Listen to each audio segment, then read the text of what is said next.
Olá, doutoras e doutores. Sejam muito bem-vindos à segunda temporada desse podcast de extremo sucesso da OAB Juiz de Fora, Sustentação Oral. E, como não poderia faltar, meu grande amigo, professor e advogado, doutor Rodrigo Campanati. Rodrigo. Senhoras e senhores, como sempre, é um prazer enorme tê-los nas nossas redes sociais. Gostaria desde já de pedir que se inscrevam nos canais da OAB Juiz de Fora, curtam, compartilhem, tragam sugestões. Este é um projeto, um programa institucional voltado para as comissões da OAB e um canal de comunicação com a sociedade como um todo. E hoje, Daniel, eu queria aqui fazer, de fato, um agradecimento. Eu acho que esse projeto, ele tem um norte, que é a diretoria da OAB, Juiz de Fora, mas a gente sabe que tem sempre aqueles que trabalham e muitas das vezes não aparecem. Então, eu queria deixar aqui o meu agradecimento a você por tudo que você tem feito, por toda a idealização desse projeto. E se hoje é um sucesso para a OAB Juiz de Fora, muito tem pela sua dedicação, pela sua... e é um trabalho voluntário, isso que é mais importante, né? Como todas as comissões da OAB. Então, a Sustentação Oral, segunda temporada, está iniciando e é um prazer enorme tê-los todos aqui. E para essa nova temporada, a gente hoje recebe, e eu queria que você apresentasse, né, a diretoria da Ordem dos Advogados do Brasil Juiz de Fora, e com um tema que eu acho que é importante para todos nós. Muito obrigado, Rodrigo. Mas é um trabalho de muitas mãos. Por exemplo, hoje temos aqui a Bárbara e o Otávio, que estão aqui nos bastidores, e nunca estiveram aqui nas gravações, apesar de estar desde o início trabalhando. Eles que fazem todos os convites, eles que fazem a postagem, que fazem o trabalho, digamos assim, o trabalho braçal para que esse empreendimento se realize. Mas hoje temos aqui Lucas, grande amigo, que já esteve aqui outras vezes, diretor tesoureiro da OAB Juiz de Fora, e o Luiz Cunha, diretor institucional da OAB. Lucas e Luiz, sejam muito bem-vindos. Lucas, se me permite, vou começar com o Luiz, para ele apresentar um pouco da história dele. Exatamente, é a primeira vez que ele está aqui conosco, apesar de estar junto com a gente nos bastidores há muito tempo, mas no programa em si é a primeira vez. Luiz, a gente tem o hábito aqui de começar questionando e conhecendo e perguntando a pessoa por trás do profissional. Então, a gente quer saber um pouco da sua história. Conta pra gente, Luiz. Primeiramente, eu quero agradecer, Daniel, você, o Rodrigo, dois grandes amigos. É um prazer muito grande estar aqui, ainda mais na companhia de um irmão que eu ganhei nesse trabalho da OAB, que é o Lucas. Já parabenizar pelo projeto, parabenizar pela primeira temporada. Acompanhei, assisti praticamente todos os episódios e tenho certeza que agora a segunda temporada vai ser um sucesso ainda maior. Eu sou de Caxambu, mudei para Juiz de Fora para fazer faculdade de Direito, tenho família do meu pai aqui, e vim para fazer faculdade, conheci minha esposa na época da faculdade, a gente se conheceu em um estágio, né? E começamos a namorar, acabei formando e fiquei por aqui mesmo, né? Sou advogado criminalista, é meu foco de atuação principal. Comecei na OAB como membro de comissão, assim como todos nós, né? Entrei na Comissão de Promoção da Igualdade Racial, que é uma pauta que sempre me tocou, de direito criminal, por ser minha área, e também na comissão de esportes, mas aí jamais por prazer do que qualquer coisa. Depois me tornei presidente de comissão e na última gestão fui convidado pelo Alexandre, né, o nosso presidente, para ser membro do Conselho de Ética e Disciplina. Fiquei a última gestão e esse ano tive a honra, o prazer de ladear o Lucas, o Alexandre, a Flávia, a Fabiana, a Kátia, o Arão, como diretor institucional. E é uma honra muito grande estar com vocês, estar fazendo esse trabalho, desenvolvendo esse trabalho junto de todos os colegas aqui. Eu tenho mais uma pergunta. E por que o direito? Por que você escolheu o direito? Porque isso é importante até para quem hoje é novo e tem ideia de se tornar um advogado ou um operador de direito como um todo. Por que dessa escolha? Poxa, Rodrigo, eu brinco com todo mundo que eu falo que eu queria ser advogado antes de saber o que advogado fazia. Desde criança eu me lembro disso, e eu conto que na época de escola, teve uma passagem muito interessante que foi ter um julgamento do Osama Bin Laden. Minha professora foi fazer isso no colégio pra gente. E ninguém queria ser o advogado do Osama Bin Laden. E eu quis. E aí a professora teve que determinar que uma colega fosse junto comigo, porque todo mundo queria acusar ele. Eu falei, não, tudo bem, mas ele tem que ser defendido, não pode ir todo mundo contra ele. Então, naquele dia, eu falei assim, pô, vou fazer isso, e descobri que era essa minha vocação. E aí, quando eu fui, obviamente, crescendo, eu descobri o ramo que eu queria, o que eu queria fazer, tanto que meu foco principal, minha paixão é pelo Tribunal do Júri, mas começou desde criança, com uns 12 anos, no interior. Eu sou de Caxambu, na minha cidade, e foi daí. Olha como é que a vida vai deixando marcas, né? E o tempo também. Se ele, na época do Bin Laden, era criança e fizeram lá um júri, uma defesa do Bin Laden, pô, na minha época era Judas Iscariotes. Foi a mesma coisa que eu pensei. Lucas... E você vê que era criminalista de casos polêmicos desde o começo, né? Já foi defendendo os piores dos piores, em teoria, né? Mas assim, Lucas, agora... Por mais que você já tenha vindo aqui outras vezes, faz uma breve apresentação e pode puxar um assunto que você acha importante ser tratado agora em relação a essa nova gestão da... Então, Daniel, em primeiro lugar, muito obrigado a você, ao Rodrigo, pelo carinho da acolhida. A gente está aí e sabe reconhecer a importância e a relevância do projeto. A gente estava antes de começar conversando aqui, qual é o impacto que a gente já sente no podcast, da importância que a gente tem de reconhecer e de dar continuidade a esse trabalho, porque a gente sabe que é a informação chegar. Uma das grandes dificuldades que a gente tem na gestão da OAB é justamente como a gente fazer, como que a gente faz a informação chegar ao advogado, ao maior número de advogados possíveis. Então, assim, a gente fica muito feliz com os resultados do projeto e feliz de poder dar continuidade a ele. Então, meus parabéns, tanto a você quanto ao Rodrigo, pela ideia e por tocar essa... que é, de fato, uma inovação, a gente nunca tinha tido. Eu acho que, depois da pandemia, os podcasts acabaram caindo na graça da população e a gente não podia ficar de fora desse movimento. Então, a gente fica muito feliz de tocar esse projeto. Para quem acha que... Sim, quem não me conhece ainda, meu nome é Lucas, eu sou diretor tesoureiro. Tenho já 14 anos, 13 anos que eu estou na OAB já, apesar de ser novinho, mas eu entrei na OAB antes de sair da faculdade. Eu fui o primeiro presidente da Comissão de Assuntos Estudantis da OAB de Juiz de Fora, lá com o Parrô na época. Então, assim, e de lá para cá, exerci presidência de comissões, tanto no Estado quanto aqui em Juiz de Fora.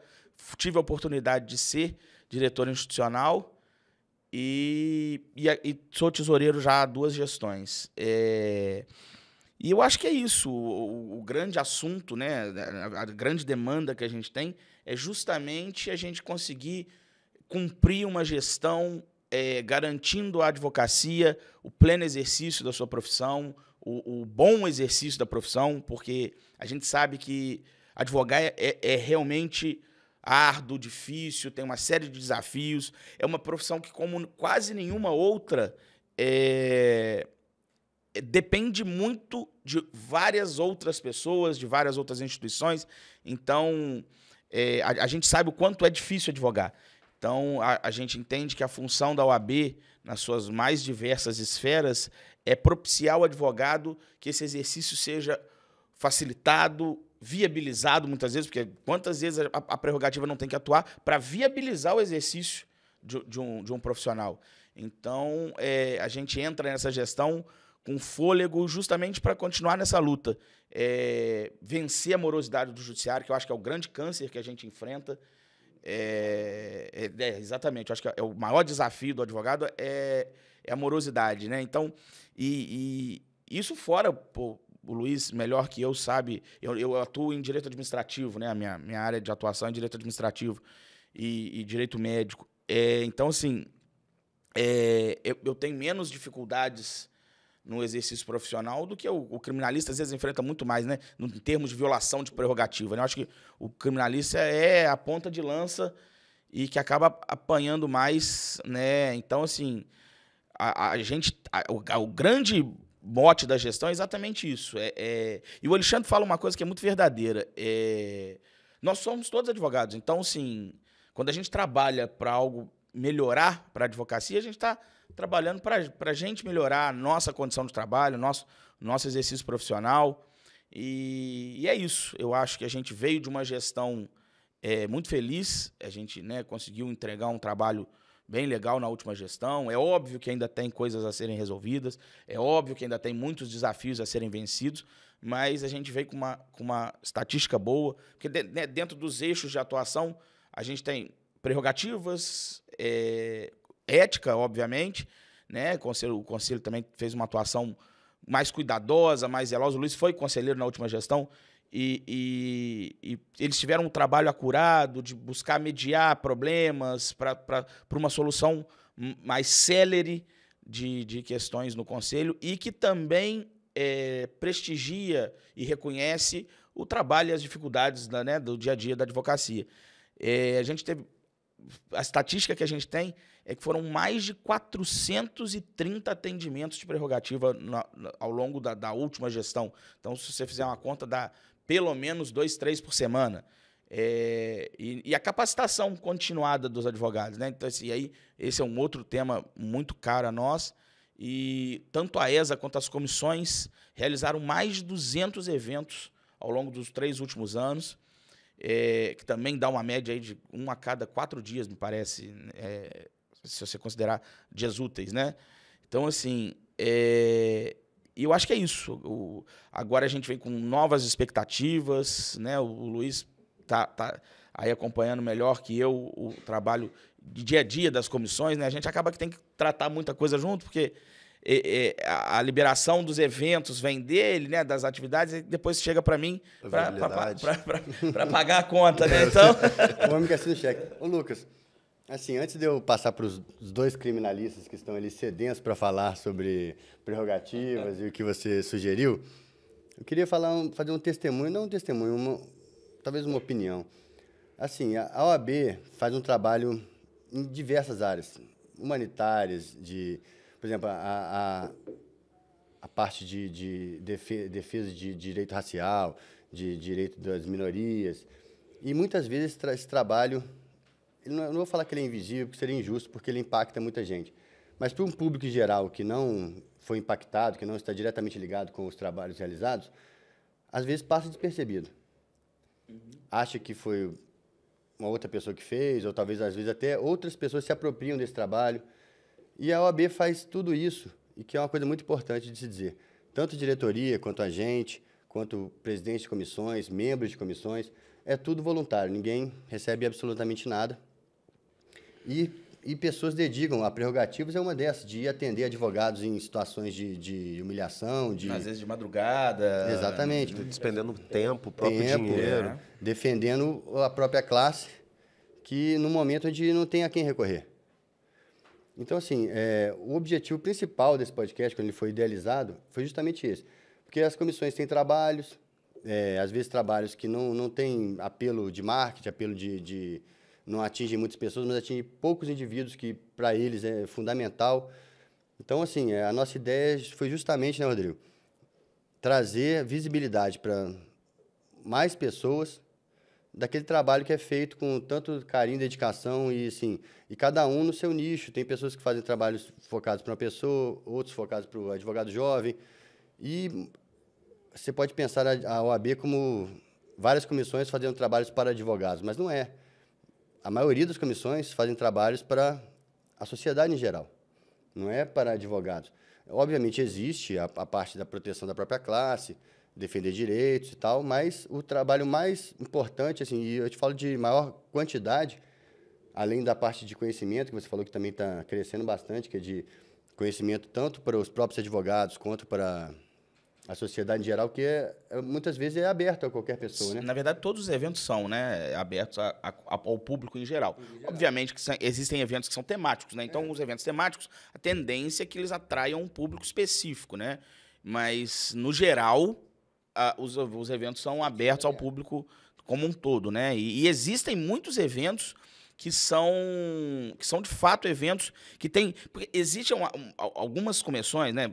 Direitos humanos, promoção da igualdade racial, diversidade sexual, são comissões que elas têm uma interseção até maior com uma atuação social, né? Aí a gente precisa lembrar que o Brasil é um país repleto de desafios, né? Você tem... nós somos o país que mais tem homicídios né, por questões de transfobia. Nós somos o país onde a cada 16 segundos uma mulher sofre violência, né? E a maior parte delas em ambiente doméstico. Nós somos um país que tem um saldo para resolver, né? O Brasil é historicamente o último país do Ocidente a formalmente acabar com a escravidão. E, na verdade, lidou mal com a forma como acabou, né? Acabou com ela formalmente, né? Exatamente. Falou, mas assim, existe um saldo histórico muito grande com a população preta e parda, né? Porque a gente não soube lidar historicamente com a escravidão. E não só, foi o último, como o maior destino de escravos, né? O Brasil recebeu 5 milhões de escravos ao longo de 300 anos. Assim, é uma catástrofe literal, é a maior tragédia da história moderna, sem dúvida, e o Brasil tem esse saldo ali. Né? Então, a OAB é um ator extremamente relevante, justamente porque ela está acima de questões partidárias, acima de questões ideológicas. Então, ela se torna um ator extremamente importante na solução dessas questões que são essenciais, né? Ô Lucas, não só na questão da aplicação dos direitos já existentes, mas principalmente na criação de novas legislações que possam, talvez não consertar plenamente, mas pelo menos indicar um caminho para que, em algum momento, isso seja mais justo e que possa, de alguma forma, reparar o que foi feito, se for possível, né? Mas, Lucas, agora vamos para os criminalistas. Rodrigo, você que tem ampla experiência na área, você também, Luiz, como é que vocês veem a atuação da OAB nessa questão do direito criminal, tanto da defesa dos advogados como em outras áreas afins? Bom, a primeira questão que eu queria até aproveitar a fala do Lucas, porque eu vejo cada advogado como um Quixote, que muitas das vezes, ainda mais o criminalista, né? Na grande maioria das vezes, ele tem uma visão da sociedade de um louco que luta contra inimigos imaginários, mas que, na verdade, a gente sabe que o grande inimigo hoje tem sido o próprio Estado, né, na opressão de direitos e garantias das pessoas mais simples, mais humildes. E um exemplo desse e olha que a gente não pode nem considerar como um Estado formado da forma que a gente tem hoje, né? Mas é o que o Lucas falou, a própria escravidão com essa remessa absurda de escravizados para o Brasil e a manutenção dessa população, e que depois, com a Lei Áurea, ela não se tem nenhum pensamento do que fazer para poder dar uma garantia mínima. E aí acaba que vão para guetos, para favelas, para comunidades carentes e gera uma pobreza. E eu tenho por mim que um dos grandes problemas da criminalidade, do aumento da criminalidade, está efetivamente relacionado, não é a pobreza em si, porque ser pobre não quer dizer que você está tendencioso a ser criminoso. O problema é a falta de perspectiva, né? A falta de esperança. E a esperança, dizem, né, que os gregos têm uma figura mitológica muito interessante, que quando abre-se a caixa de Pandora, a esperança é a última, né? Então, e quando você não tem mais esperança, de fato, você fica suscetível esperança de desenvolvimento pessoal, você fica mais suscetível ao que é mais fácil, né? E, infelizmente, a criminalidade hoje tem mostrado isso. Porque, pelo exemplo, o neurônio espelho, as atividades que o seu próprio organismo inconscientemente te obriga a fazer, então você tenta pertencer num grupo, né? E quando você pertence a esse grupo, você quer se destacar no meio dele. E aí, imagina, um menino sem perspectiva nenhuma, com um sistema educacional completamente falido, às vezes sem o sistema educacional, sem a infraestrutura básica em casa, esse menino ele vai ser facilmente captado para a criminalidade. Recentemente eu estava até lendo um artigo, agora eu não vou me recordar de quem, que falava uma expressão que eu achei muito interessante, falava que a vulnerabilidade te expõe à violência. E a vulnerabilidade social, familiar, psicológica, eu acho que isso vai muito ao encontro do que o Rodrigo está falando, né? As pessoas que estão mais expostas, mais suscetíveis, vulneráveis, têm uma chance maior de ser vítimas também da violência ou acabar tomando alguma decisão ruim no decurso da vida, seja a vulnerabilidade em qualquer sentido. Isso, não, e olha, o que você acabou de dizer é muito pertinente. Por quê?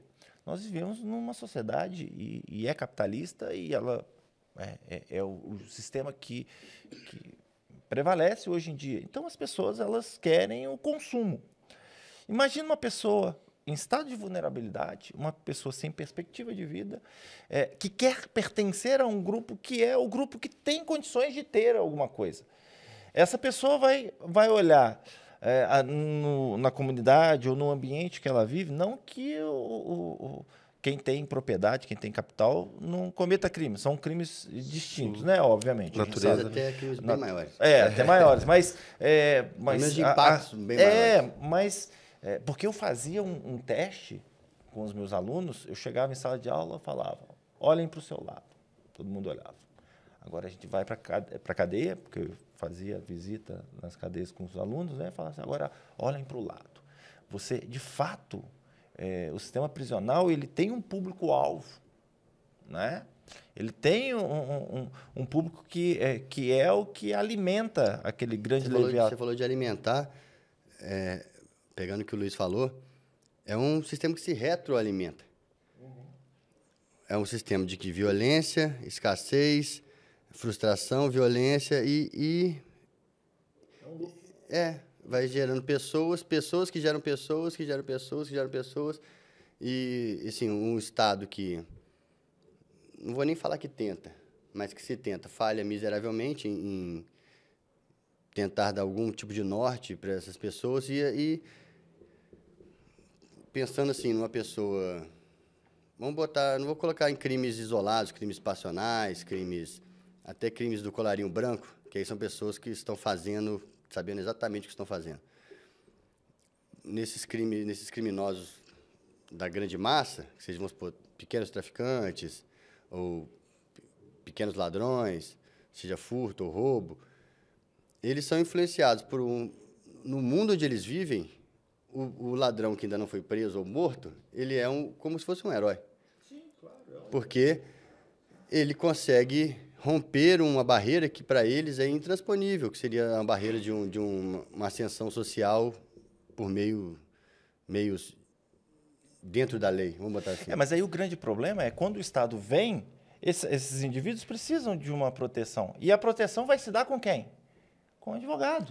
Com a OAB atuando. A gente até brinca, como o Rodrigo falou, né, sobre o sistema prisional tem um público-alvo, né? E a gente também retomando a questão da abolição da escravidão, a gente fala que é fictícia, né? No sentido de que até a idolatria do que foi feito é deturpada, porque enquanto se bate palma para a princesa Isabel, ainda tentam criminalizar Zumbi dos Palmares, que é um herói importante para a resistência negra no Brasil.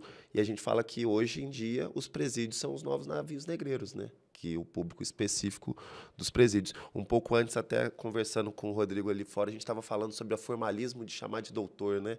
E até aproveitando, um amigo meu que é presidente de uma comissão também, é a Comissão de Promoção da Igualdade Racial, uma OAB de Campinas, mas não sei se é exatamente esse nome, o doutor Gustavo.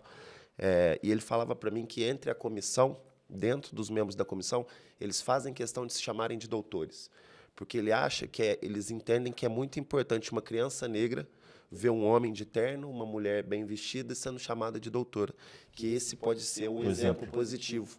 Então, que dentro da comissão, apesar de ser um hábito que a grande maioria dos advogados não gosta, ele falou isso para mim e foi algo que pegou. Não, eu achei uma isso... visão do exemplo positivo também, né? Não, isso sem dúvida nenhuma, é muito importante. Quando a gente teve aqui a Karina, ela falou a mesma coisa, que faltam exemplos, assim, que por mais que estamos dentro de uma linha de mudança, já não é mais como era, mas ainda não é como deve ser. Tá bem longe, na verdade. Bem longe. Né? Mas os seres humanos são devagar, né? Quando precisa, são devagar. Quando não precisa, eles são rapidinho, né?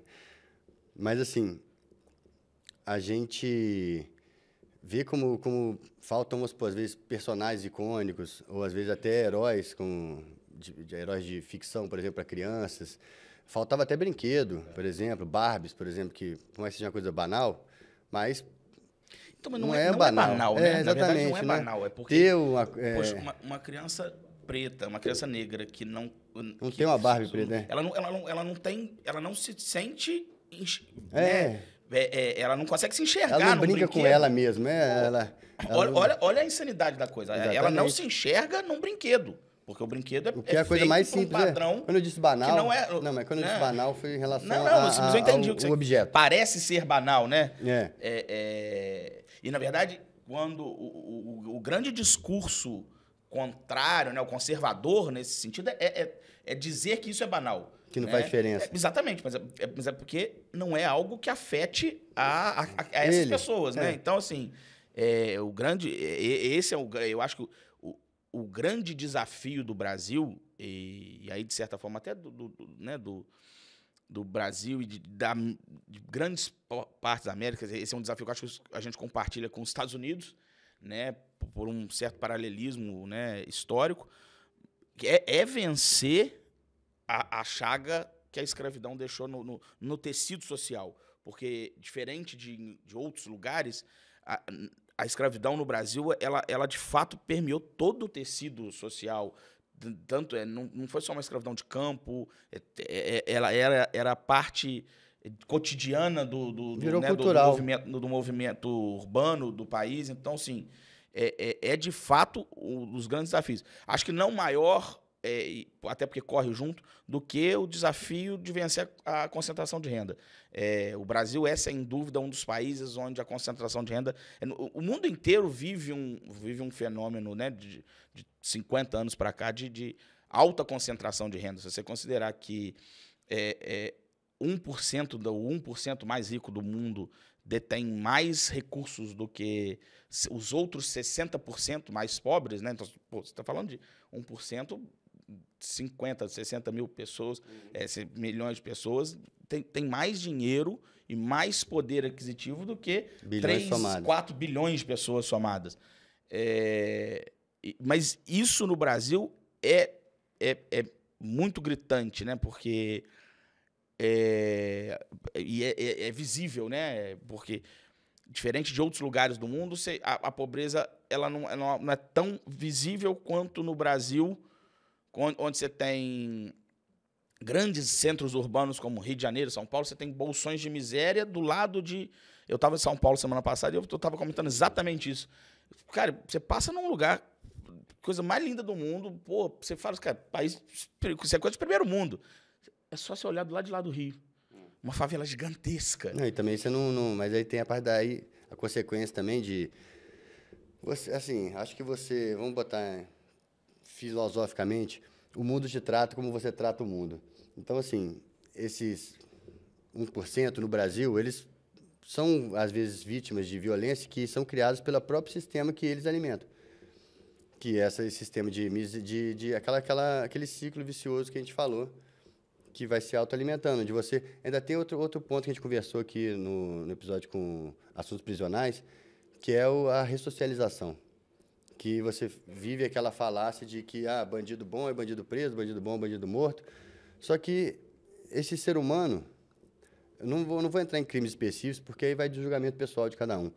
Mas ele existe. E ele foi preso.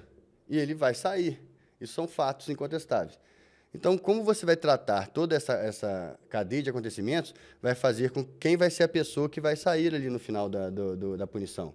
E como se a gente trata que, não, ele é um excluído da sociedade e que não tem mais salvação, o cara que vai sair é um cara que acha que ele é excluído da sociedade, que ele não tem mais salvação.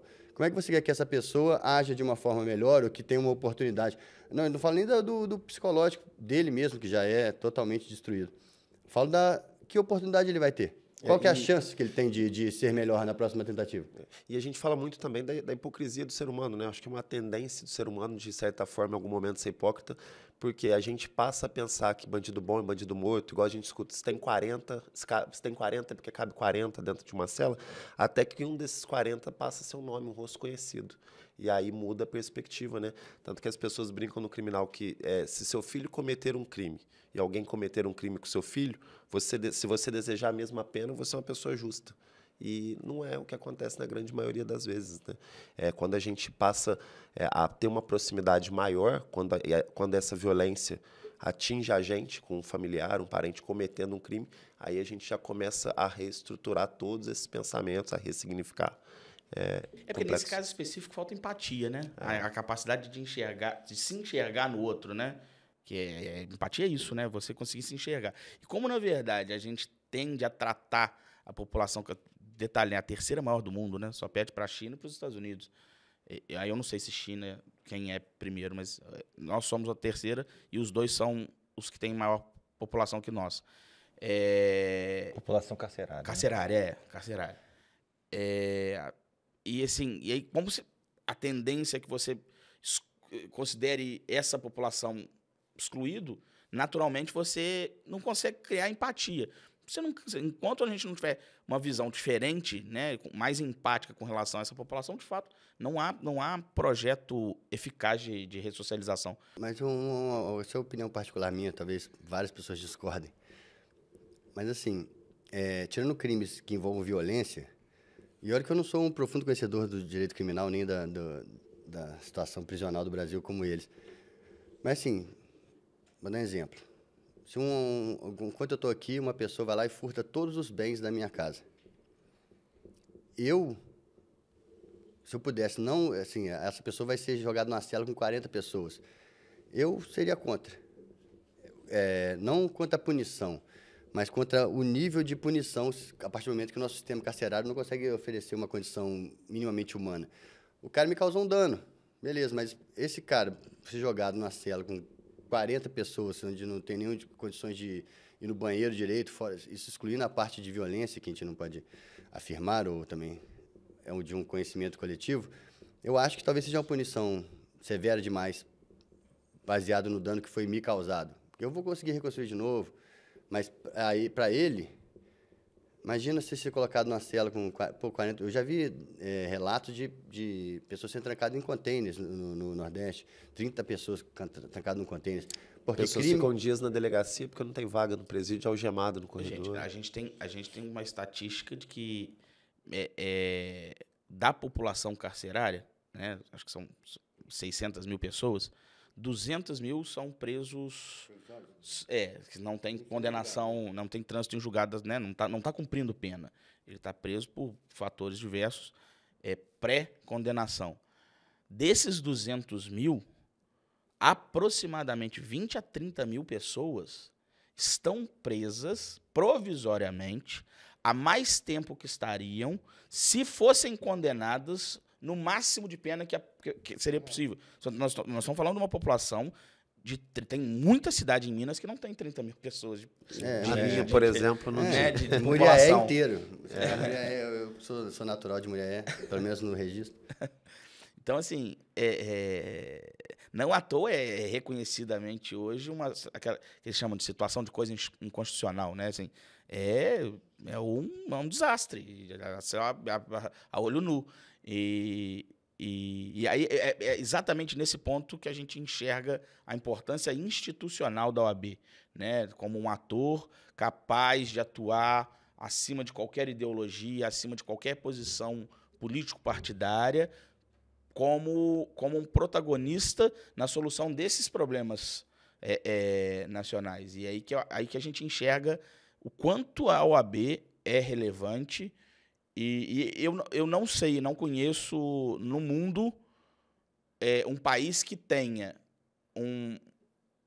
reconhecidamente uma instituição, né? Você tem paralelos da OAB, digamos assim, em vários lugares do planeta, mas nenhum deles tem o peso institucional que o nosso sistema constitucional reconhece a OAB. Então a gente tem que reconhecer e saber a importância histórica que é dada à advocacia, do papel que é dado à advocacia, e por isso é realmente motivo de orgulho quando a gente vê as atuações da OAB, e tanto em nível, né, a gente não pode falar pelo nível nacional, mas assim, tem atuação, mas assim, a gente fica orgulhoso de falar do nosso trabalho aqui, né? Apesar de não ter impacto, às vezes, nacional ou mesmo estadual, mas tem impacto para uma população grande, né? Ainda mais em Juiz de Fora, se você considera que Juiz de Fora é maior do que 4 ou 5, você tem mais advogados em Juiz de Fora do que em Sergipe, Acre, Amapá, Roraima. Então, assim, realmente a gente fica muito feliz de ver o resultado que a gente consegue alcançar, tanto do ponto de vista da defesa da advocacia, mas também do ponto de vista institucional. Assim, o trabalho que a gente faz merece visibilidade. Esse que eu queria até fazer uma pergunta, aproveitando que vocês são da diretoria. Hoje, as comissões que estão relacionadas a essas atividades sociais, tem uma ideia, mais ou menos, uma estimativa de quantas são, quais são? Eu sei que tem a Comissão de Igualdade Racial. Isso. Verdade histórica. Isso. A OAB de Juiz de Fora hoje está com 67 comissões ativas, dos mais variados temas. Entre eles, a gente tem a Comissão de Promoção da Igualdade Racial, que é presidida pelo Giovanni, e a Comissão da Verdade sobre a Escravidão, que é presidida pela Karina, que são comissões muito atuantes, mas a gente fala muito até sobre o gancho também da questão social da OAB, né? Eu sempre faço questão de conversar com todos os presidentes e falar, olha, a OAB, a função inicial é cuidar do advogado, da advocacia, mas a OAB tem a sua função constitucional social. Então, a gente acaba chegando em diversos públicos por diversas comissões. A gente tem a Comissão da Diversidade Sexual, a Comissão de Enfrentamento à Violência Doméstica. Na verdade, enfrentamento da violência contra a mulher, contra a mulher, isso, desculpa. Então, isso é um ponto para vocês poderem falar que até o ano passado só tinha a Comissão da Mulher Advogada, correto? Correto. Aí, esse ano, ela se subdividiu. Isso. Então, fala isso, porque é uma coisa muito importante, porque tem até núcleos específicos em relação a isso, não tem? Sim. Sim. A gente sempre busca, Daniel, dentro da OAB de Juiz de Fora, a gente sempre evoluir e avançar em todos os temas que a gente tenta trabalhar, né? Um desdobramento que a gente já teve foi a criação, por exemplo, da Comissão da Verdade sobre a Escravidão, que não veio de dentro da Comissão da Promoção da Igualdade Racial, mas que acabava fazendo um trabalho também nesse sentido, com o intuito de especializar. O surgimento da Comissão de Combate à Violência contra a Mulher foi uma demanda das próprias advogadas que atuavam no nosso núcleo, aqui em Juiz de Fora, no Santa Cruz Shopping, e o interesse delas de se especificarem e fazer um acompanhamento mais perto, porque o trabalho da Comissão da Mulher acabava sendo um trabalho muito diversificado, porque ele acabava protegendo e cuidando da mulher nos mais diversos sentidos. E o de enfrentamento foi para tentar buscar uma solução, mostrar efetividade na atuação num combate muito direcionado. Ele ir para um lado muito específico, muito importante, e também deixar a outra comissão tratar de temas mais amenos, vamos botar assim, mas também da carreira da própria advogada. Exatamente. Para não ficar focado só na parte da violência, que Isso, é muito triste. Porque acabam que as comissões são muito temáticas, mas a gente tem algumas comissões que são generalistas no seu sentido de atuação. A OAB Jovem, ele tem um advogado jovem de idade, tem um advogado jovem de OAB, que é a regra, né? Mas esse advogado, às vezes, tem pessoas que já numa idade mais avançada optaram por fazer direito. Tem o criminalista, tem o trabalhista, tem o civilista. A comissão da OAB Mulher também, porque tem a mulher do direito de família, a mulher do direito criminal. Então, são muito diversificadas e eles fazem um trabalho gigante para o tamanho de responsabilidade que eles têm, né? Eu acho muito interessante esse tipo de informação que a gente leva para o público, para que ele saiba que a OAB ela é muito grande e muito maior, muitas das vezes, que a gente até pensa. Não é só a atividade ali de chegar quando teve problema na cadeia ou, eventualmente, né, de uma atuação na defesa das prerrogativas do advogado. Agora tem um setor específico para os honorários, para que eles não sejam aviltados, porque todo mundo tem que receber pelo seu trabalho e tem que ter uma remuneração na verdade, digna. O entendimento do Conselho Federal, inclusive, é que honorários são, de fato, defesa de honorários é questão de defesa de prerrogativa, né? É prerrogativa do advogado, apesar de não ser que a prerrogativa, de uma forma geral, é um instrumento, né? Os instrumentos que o advogado tem para o bom exercício profissional. E existe um entendimento de alargar o conceito para abarcar os honorários, porque, afinal de contas, a gente vive de honorários, né? Então, justamente no sentido de justificar uma defesa específica direcionada para os honorários em função de se reconhecer a relevância e até em nível de considerá-lo prerrogativa, né? Posso até complementar? Porque o advogado, de todos os serviços públicos, são remunerados pelo Estado. O advogado ele presta um serviço público, só que ele recebe do particular, né? É uma atividade extremamente importante, é uma atividade prevista na Constituição, até como indispensável à administração da justiça. O advogado é o que é chamado, ele tem que estar ali, mas ele tem que ter uma vida digna, tem que ter uma remuneração, até porque a independência financeira tem a ver com aquilo que nós estávamos falando antes. Traz para ele uma liberdade maior de atuação. Sem dúvida. Porque ele não vai se sentir oprimido, porque ele precisa daquele honorário específico para comer, dormir. Não, ele tem que receber um honorário que dê ali aquela segurança para que ele possa atuar de forma mais livre, né? E com relação a essas... Quantas comissões são? 67 ativas hoje. É muita comissão. Um ponto importante, só, Rodrigo, te interrompendo, desculpa. Uma coisa que vocês não falaram sobre a gestão passada foi o aumento da participação dos membros das comissões. Porque eu lembro, você vai saber exatamente os números, que você é o homem dos números. Mas, assim, eu lembro que mais do que triplicou. Nós saímos de 630 membros, me parece, na gestão retrasada, e alcançamos 1985. Nós fechamos a última gestão com 1985. Então, assim, realmente, porque às vezes a gente a gente não informa mesmo, mas se você considerar, são 67 comissões, são 14 salas e espaços para os advogados, nas unidades judiciais, no delegacia. A gente tem 25 escritórios compartilhados em dois, né, no Grand Tower, né, que é a nova estrutura. Em frente à Justiça Federal. Isso, em frente à Justiça Federal ali, né, próximo ao novo fórum.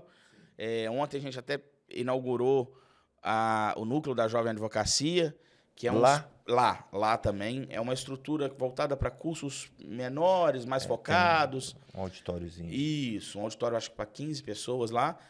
E além disso, a gente tem na Rio Branco, no Clube Juiz de Fora, no edifício Clube Juiz de Fora, uma outra estrutura também de escritórios compartilhados. Isso, que é da Caixa, né, com a OAB. E se você considerar, a gente agora vai inaugurar o Espaço Bem-Estar, que é um espaço focado para serviços de saúde e de asseio em geral para a advocacia, com preços, né, melhores que os de mercado. Então, assim, a gente oferece uma gama de serviços ao advogado. Eu tenho alguns amigos médicos meus que brincam que o CRM é a revista mais cara que eles pagam, né? Eles pagam o CRM para ganhar uma revista por ano.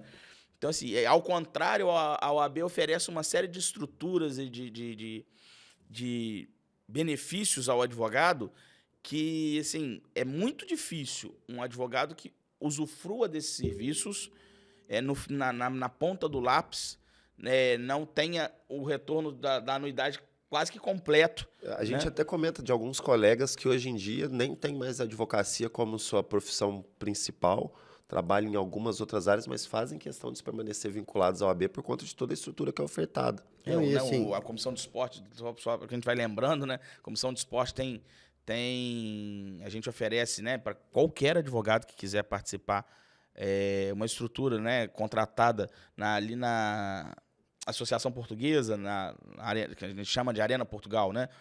Tinha beach tênis, Com futebol. beach tennis, futevôlei, futevôlei. society. São 2 quadras de areia e uma quadra society, Uma né? quadra society. Que pode ser usada, né, são todas as quartas-feiras e está lá à disposição para a advocacia. Quem quiser participar, é um movimento. E é uma coisa que a gente sempre se preocupou. A gente sempre valorizou o esporte e justamente porque é uma forma de você oferecer um serviço diferente ao advogado, para ele poder relaxar, aproveitar, descansar e também que a gente possa se envolver com os nossos colegas, mas for num ambiente mais descontraído, Formal. menos formal, exatamente. E assim, eu sempre comento com as pessoas que quando eu fazia faculdade, eu tinha a sensação que a advocacia era a única faculdade que te formava para enfrentar um colega. Eu tinha isso claro na minha mente, porque era um processo, eu sou uma parte, o Daniel é a outra parte, sou eu contra o Daniel. Eu tinha isso sério. E participar da OAB e estar envolvido na OAB ressignificou tudo isso para mim. Igual o Lucas falou, essa informalidade, esse contato, a gente já fechou muito acordo sentado depois da pelada, por exemplo, e tem algum colega ex-adverso, ou no nosso caso criminalista, alinhar alguma tese de defesa com um colega ali por conta disso. Então, a gente vê que esse contato fora do nosso ambiente social, né, tradicional de fórum, de delegacia, facilita muitas das vezes as coisas, né? Então é algo que é muito incentivado. Ainda tem o vôlei, society, futsal, handball durante a semana. A qualidade de vida também, isso é importante. Sem dúvida. A OAB Jovem, o pessoal da OAB Jovem que fala muito isso, né? Que assim, pro advogado no início de carreira, como o grupo do WhatsApp da OAB Jovem é bom, porque eles fazem parceria toda hora, eles... Né, Passa o cliente do outro. Exatamente. Então, assim, é realmente um networking. Quando a gente fala, o pessoal fica falando, você falar se é coisa vazia. Não é. O networking que você cria dentro das estruturas da OAB é muito benéfico, é realmente muito benéfico para o exercício profissional. Nossa, um grande exemplo de quantos serviços a OAB presta e de qual importância, você citou vários, e, por exemplo, vocês esqueceram de citar a van, que é talvez um dos grandes serviços, para você ter a noção de que, sim, são tantas coisas que mesmo quem está vivendo no dia a dia vê que acaba esquecendo de uma coisa ou outra. E esse é o A nosso memória desafio. pode me falhar aqui, mas, salvo engano, quem trouxe a ideia da van para Minas Gerais foi o presidente Alexandre Atílio. Ele tinha visto algum lugar... O Parrot. Não, O Parrot era o mas presidente quem trouxe a ideia foi o Atílio, mas o Parrot que era... O Parrot era o presidente. O Denilson era presidente. Não, mas o Parrot era o presidente. Me parece que o Alexandre comentou que foi em algum ele lugar. trouxe a ideia e daqui serviu de espelho. Acho que em Cabo Frio. Daqui serviu de espelho para Belo Horizonte. Tem outros, por exemplo, aquele agendamento, não sei como é que está funcionando Prisional. hoje. O agendamento prisional também veio daqui. O sistema de prerrogativas que a gente tanto elogia aqui em Juiz de Fora, tão atuante, hoje é liderado pelo Guilherme Ramos, como diretor da nossa subseção, e pelo Sandro Pedretti, né, que é regional. Muitos anos foi pelo Giovanni. Muitos anos pelo Giovanni. É um sistema que Juiz de Fora foi pioneira. O atendimento 24 horas à disposição do advogado. Hoje tem 2 números ativos. Se você ligar agora para eles, eles vão atender, vão te dar todo o suporte. E hoje virou exemplo para o estado todo, surgiu em Juiz de Fora. Assim, eu dei a sorte de nunca ter precisado ainda. Mas eu sei que tanto o Pedretti quanto o Guilherme... Eu já precisei muitas vezes. O Guilherme já estiveram aqui, os dois. E assim, Eu em júri, chamei, eles foram lá. Falei assim, tá tendo problema. Aqui o Ministério Público está violando as prerrogativas, não só a minha, como do outro advogado, que teve uma gravação clandestina lá, e utilizaram a gravação. Eu falei, como é que você põe a fala do advogado com o cliente? No meio do júri. E as Eles prerrogativas, a gente teve... Foi um episódio específico das prerrogativas aqui. Parece que é a defesa do advogado. Mas, na verdade, não é. É uma defesa da sociedade, porque eu defendo você, e se eu estou tolhido nas minhas ações, eu não consigo exercer em plenitude a minha defesa, quem está sendo prejudicado não sou eu, é a sociedade em si. Então, a prerrogativas, por mais que pareça, ela defende os advogados, ela não defende os advogados, ela defende a sociedade inteira. Sim, e agora a gente ainda está conseguindo, estamos iniciando o processo de implementação em Juiz de Fora, ainda do atendimento especializado, porque das prerrogativas, porque igual nós criminalistas, algumas vezes a gente aciona a prerrogativa e ia um delegado que estava de plantão e ele não tem um contato de delegacia. Então, muitas das vezes eu tinha que sentar com ele, explicar para ele qual que era o problema, para ele poder aí sim identificar a prerrogativa que estava sendo violada e poder atuar. Agora a gente está começando a implementar o atendimento especializado. Então, se você tiver uma demanda na delegacia, muito em breve, né, está sendo implementado, vai um delegado de prerrogativas criminalista, que ele vai saber exatamente suas necessidades ali. O meu problema é no INSS? Vai um delegado de prerrogativas previdenciarista. Mas acho que é um pouco triste, né, ter que chegar a esse ponto, porque assim, em teoria, era para todo mundo colaborar com o funcionamento da justiça em si, né? O juiz, por exemplo. Assim, hoje em dia, com gravação como chama? De audiência virtual, você vê coisas assim que são inacreditáveis, é a palavra. Assim, os desrespeitos, assim, principalmente contra advogadas mulheres, você vê coisas assim que são... Você fica pensando... A primeira coisa que eu fico pensando é assim, ele não sabe que ele está sendo filmado, porque, assim... Uma coisa que me irrita mais do que, às vezes, a falta de respeito é a burrice. Porque, assim, além de ser um mau caráter, uma pessoa, talvez, vamos chegar até o ponto de ter uma pessoa desprezível, ele é burro, acima de tudo, porque ele está sendo gravado, mas o problema é que não tem punição, né? O problema é... Não tem punição. A gente falando, vai lembrando mesmo, né? Um outro serviço novo agora, que a gente está conseguindo implementar em Juiz de Fora, o Guilherme até que está liderando esse processo também, né, contando aí com a colaboração bastante solícita da diretoria de uma das unidades prisionais, que é o parlatório virtual. A gente conseguiu implementar agora o parlatório virtual. O projeto piloto é para a unidade feminina, né? Faço aqui questão de em público agradecer a presteza com que a direção da unidade, né, apoiou a ideia e tudo. E a ideia é expandir. A ideia é que todas as unidades tenham... Eu queria deixar um elogio aqui, inclusive, porque foi uma demanda que eu levei para a diretoria há um tempo atrás. Por quê? Eu estava numa defesa de uma mega operação de Juiz de Fora e tal, e eu fui atender na unidade que a gente chama de anexo, né, na PEJEC, na penitenciária onde ficam as mulheres. E, literalmente, logo que a gente entra na unidade, tem um quartinho à direita. Como o parlatório, que inclusive o parlatório a gente senta com a presa, eu e a presa num ambiente de 2x2 ali no máximo, e conversando. Como estavam lotados, me colocaram para conversar com a presa dentro de um quarto com beliche, com cama, que as agentes usam para dormir, com televisão e tudo. Eu me senti numa situação tão vulnerável, né, que eu saí de lá, quando saí do presídio, primeira coisa que eu fiz foi ligar para o presidente Alexandre Atílio. Falei, Alexandre, precisa de um parlatório que a gente não tenha contato direto com a presa, porque isso é um risco. É um risco, porque se ela tiver com droga e né, pegou de um lugar, vai levar para outro dentro do presídio mesmo, e aí? Eu que estou com ela no contato direto, como é que eu vou provar que não foi? E também pode ter um risco para ela também, ou dependendo de se quem pega for alguém a pessoa, que está tendo conflito, porque às vezes tem conflito do advogado com o cliente, né? O advogado não quer mais ser, me abusou, como que você vai provar que não foi? Né? É bem complexo. Então, assim, eu queria fazer esse elogio, porque dessa minha reclamação, em tempo recorde, vocês conseguiram mobilizar. Hoje tem um parlatório que a gente fala com o microfone, passa por fora, então não entra dentro da unidade, passa por fora, atende direitinho, e eu tenho muito a agradecer nesse sentido.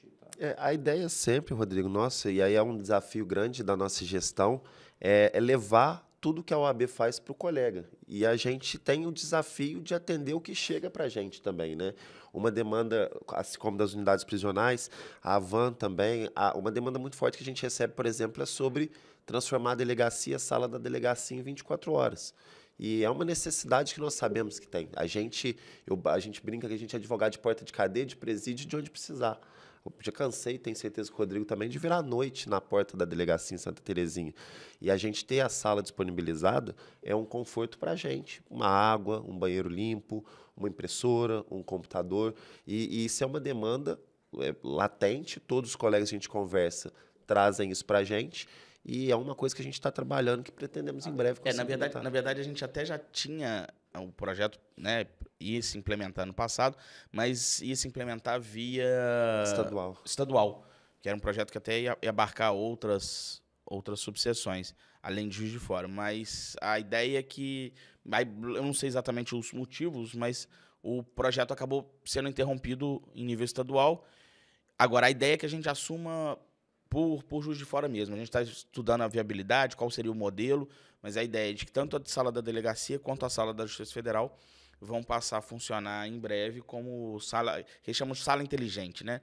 O seu acesso ele vai ser remoto, quase como se fosse aquelas portarias, né? Que isso que eu imaginei. Você põe o dedo, ela abre a porta, você entra, ela fecha sozinha. O grande desafio, na verdade, está sendo como vai ser o registro do banco de dados, porque o acesso vai ser para o advogado, né? Porque diferente de um escritório compartilhado em que você atende o seu cliente, esse é o serviço das salas, né, de apoio é um serviço para o advogado. Então, o advogado ele não vai poder ficar atendendo o cliente, a sala não tem esse objetivo, né? Então, o grande desafio ainda é como que a gente vai fazer o banco de dados para o ingresso.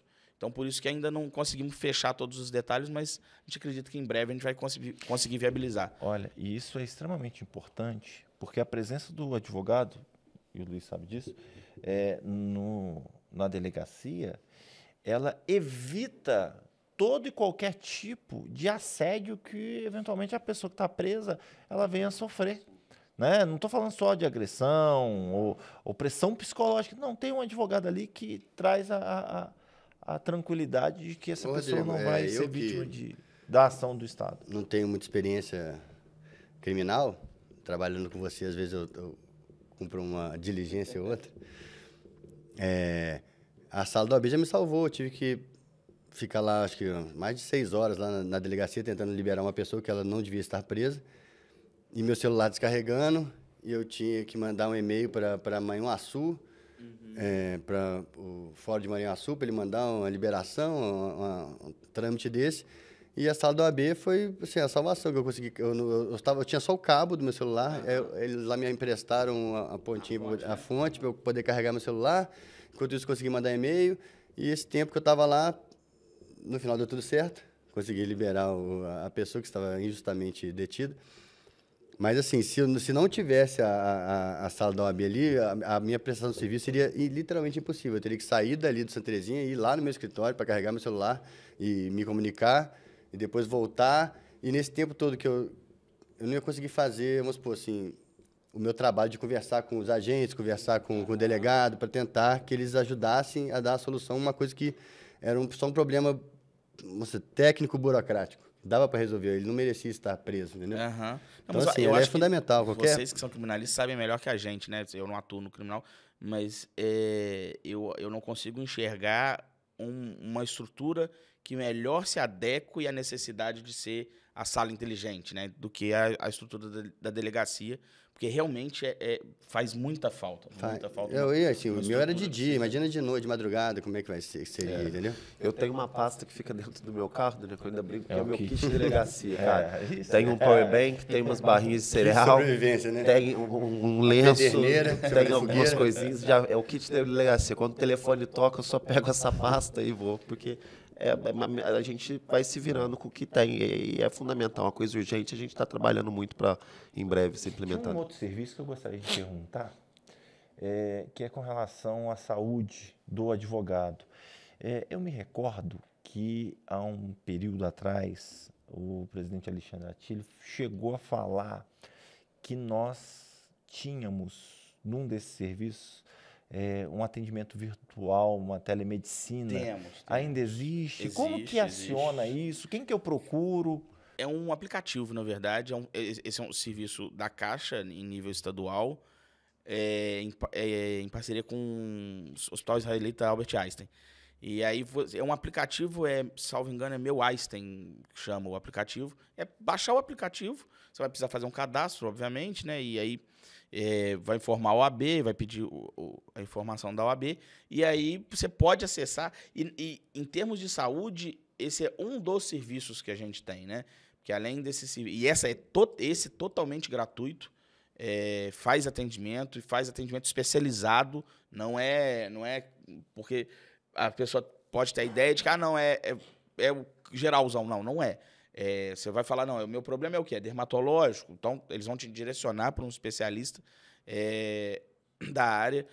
E aí, além dele, a gente tem, tanto em nível estadual quanto em Juiz de Fora, e Juiz de Fora é inovadora nesse aspecto, porque Juiz de Fora tem o próprio plano de saúde, né, em parceria com a Unibem, com a Unimed, e a gente consegue ofertar planos de saúde ao advogado com preços bem competitivos em relação ao mercado.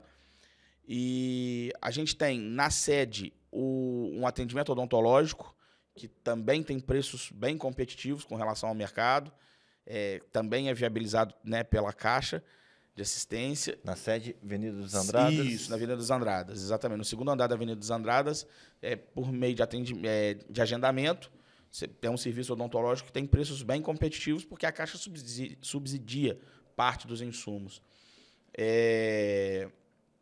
A gente tem... Campanha de vacinação. Campanha de vacinação, exatamente. Campanha de vacinação. A gente vai tentando... Vai agora na Marechal... Na Marechal, agora nós vamos inaugurar o Espaço Saúde e Bem-Estar, que é um espaço que vai ter lá fisioterapia, pilates, manicure, barbeiro, né, cabeleireiro, tudo em preços bem competitivos. Além das dezenas de convênios que a gente tem na cidade, né? Toda vez que preciso diversos, toda vez que eu preciso contratar um serviço, comprar alguma coisa, a primeira coisa que eu faço é entrar no site da OAB, falar assim, vamos ver onde que a gente tem um desconto, onde a gente tem convênio. E aí em todas as áreas, vai de bateria de carro a tratamento, farmácia, diversos. Aqui, como sempre, é um grande bate-papo. Antes de eu puxar o encerramento, das despedidas e agradecimentos, eu queria que vocês falassem um pouco sobre o futuro. O que vocês pensam para o ano que vem, as perspectivas, planejamentos, projetos, não como uma promessa do que vai acontecer, mas o que vocês acham que pode ser vantajoso e que vocês consigam alcançar nessa gestão que já vem de uma gestão de muito sucesso, que foi do antigo triênio, e que esse triênio... a diretoria mudou uma ou outra peça, mas o espírito e a alma continuam a mesma. A gente vem com uma responsabilidade muito grande, né? A gestão anterior fez um grande trabalho e a nossa ideia é sempre evoluir, né? A gente tem tentado diversificar algumas coisas, principalmente os nossos meios de comunicação. A Bárbara e o Otávio estão aí, tem passado aperto comigo com as coisas às vezes, mas a gente está tentando inovar, a gente agora quer aproximar a OAB do advogado. A gente não quer que o colega vire para a gente e fale, poxa, não sabia disso, não fiquei sabendo. Então, esse é extremamente comum, né? É impressionante como que as pessoas nos abordam. Sabe, eu queria um evento de EPROC, porque o EPROC está sendo... né, vai começar o EPROC agora no TJ. Cara, a gente já fez 3. Gratuitos, exatamente. A grande maioria. Né? Então, assim, um exemplo, né? É muito comum que os advogados nos abordem pedindo, solicitando serviços, que já existem, e que a gente já faz. Então, a grande preocupação é exatamente isso. E aí a gente percebe que existe, de fato, um gargalo do ponto de vista de comunicação, né? de meios de comunicar com o advogado. E aí, nada, imagina. E aí a gente está diversificando, né? A gente tem a nossa agenda semanal no Instagram, que sai toda sexta-feira, onde vem a agenda de todos os eventos que terão na semana seguinte. O nosso site está moderno agora, a gente inovou, lançou um novo site com todas as informações. Agora a gente abriu o canal de comunicação direto por WhatsApp. Então, tem um WhatsApp da OAB, que o advogado pode tirar dúvidas, pode ser direcionado para algum serviço que ele precise lá. Tem uma aba, fale com a diretoria. Então, colega, a gente é advogado, né? Então, vocês encontram a gente no fórum, na delegacia, todos os membros da diretoria. Isso é uma coisa que enche muita gente de orgulho, né? Mas o colega que não tem o contato direto, tem uma aba específica para isso. E esse é o nosso desafio. A gente quer fazer uma OAB dos advogados. E então a gente precisa se aproximar, tanto para saber as necessidades, quanto poder levar o que a gente tem para oferecer. Eu acho que assim, a gente, como perspectiva, né? A expectativa é que a gente consiga aumentar os nossos números, digamos assim, né? Fazer mais eventos, disponibilizar mais conteúdo ao advogado. Eu brinco de vez em quando, faz um exercíciozinho mesmo de pegar, porque quando a promessa de campanha, digamos assim, ela não é vinculante, mas ele é um compromisso que a gente assume. Então, a pauta, a princípio, é aquela, né?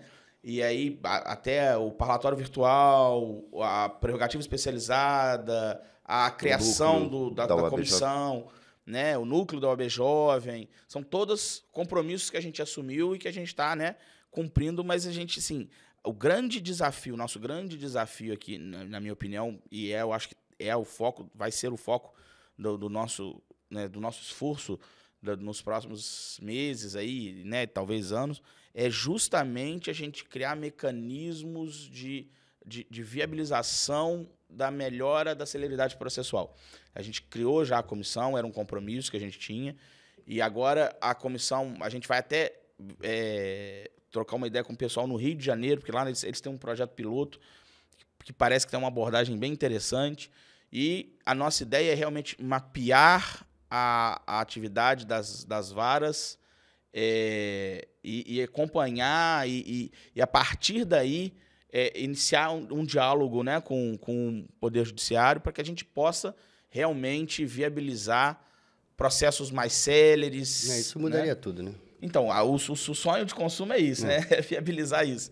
Então, assim, a gente, na gestão passada, tentou, mas não teve êxito, criar um foro permanente de debates com o judiciário para que a gente viabilizasse né, a identificação de gargalos, onde que está o gargalo, o que a gente pode contribuir, o que a gente pode fazer.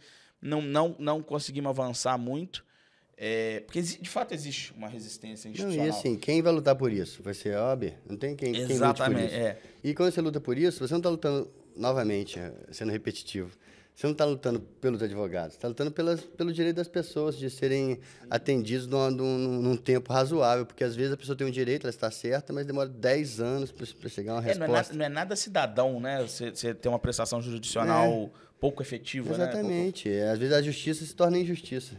E é curioso, assim, esse estudo é fundamental porque os problemas sempre são narrados para a gente ao mesmo. Muito volume, pouco funcionário, mas como que em umas é pior que nas outras? Exatamente. Né? Sempre tem uma vara que fala que alguma boa também, é complicado, mas uns são mais rápidos. São mais rápidos. Então, assim, a gente consegue ter, até nas unidades, algumas a gente sabe que o atendimento é mais célere, e é um problema que é efetivo. Então, esse estudo é fundamental para a gente poder evoluir na discussão. Esse é um passo gigantesco.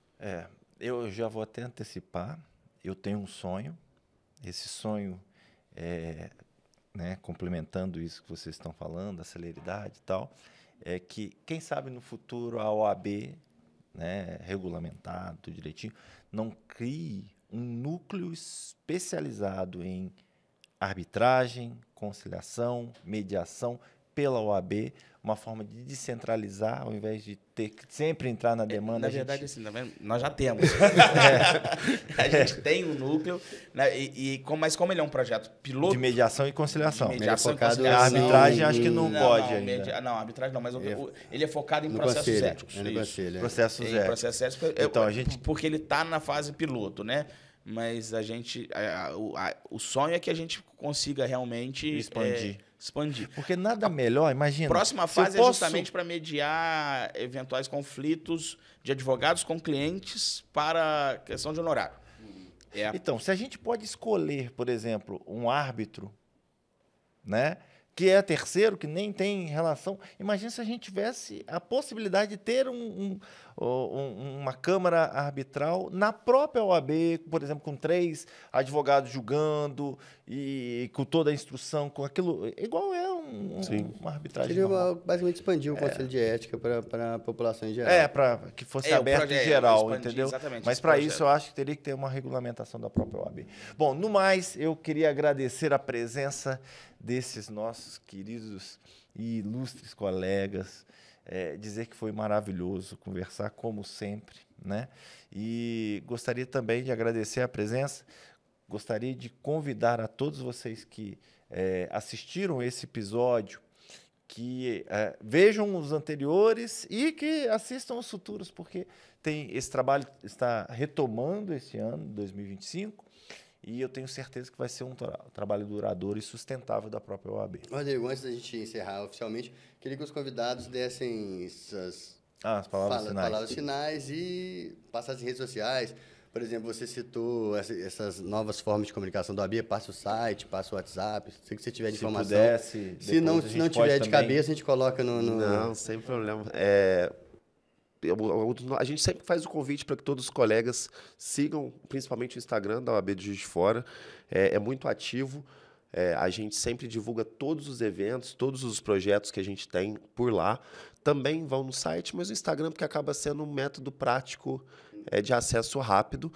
O Instagram é OAB Juiz de Fora. O nosso site também, só jogar no Google OAB Juiz de Fora, é o primeiro que aparece. O WhatsApp agora também muitas pessoas comentam assim, eu não sou tão tecnológico, não sei tanto.